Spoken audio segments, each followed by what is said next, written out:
President Obama, we're joining us now live from New York, is Reggie Middleton. He's global macro investor and blogger on the Huffington Post.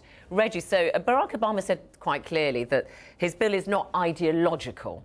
But what are the chances of his getting it through intact? Well, I'm a financial professional. I'm not a political professional.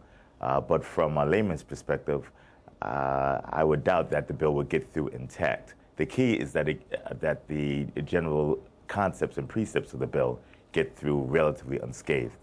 That's a toss-up, but it's getting stronger, primarily since the recent accusations against Goldman from the SEC.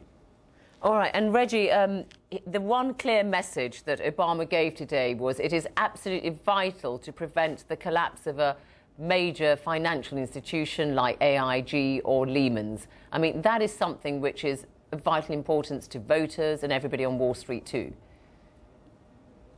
Yes, well, I disagree.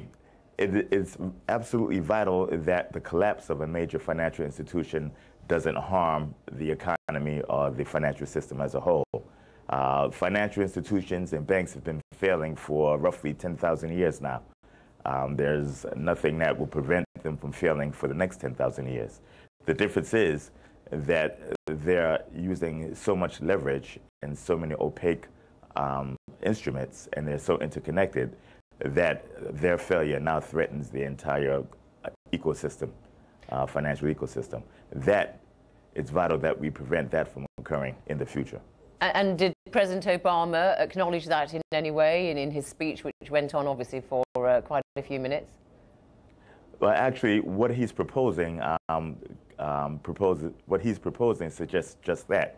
The chief of his economic advisory staff, the ex-Fed chairman, Paul Volcker, has instituted what he calls the Volcker Rule, which is primarily separating core conventional banking, traditional banking, from the riskier proprietary trading operations. Basically, the typical Wall Street trading risky instruments, derivatives, owning hedge funds and proprietary equity funds should be separated from conventional banking. Please understand, conventional banking is risky enough as it is, because in conventional banking, the stores of liquidity where everybody puts their savings in checking accounts, combined with entities that are given the mandate to lend out and provide liquidity. Okay. So if one side takes a hit, the other side suffers. When you layer risky derivative and gambling on top of that, you triple the risk. Just looking at the wider picture, I appreciate you say that you're a financial expert and can't really talk so much about the politics, but we have got the midterm elections in November, and it is important from Obama's point of view, isn't it, to address this kind of thing and talk about the need for more regulation and do something? Oh, it's quite important. To be absolutely honest, I feel that is more than due time that he addressed it and addressed it with teeth. From my relatively short time on this earth, the administration has never really taken the financial or the fire industry, that's finance, insurance, and real estate industry, by the horns and basically regulated it. They have an inordinate amount of influence in the political system, more so than any other industry that I could think of.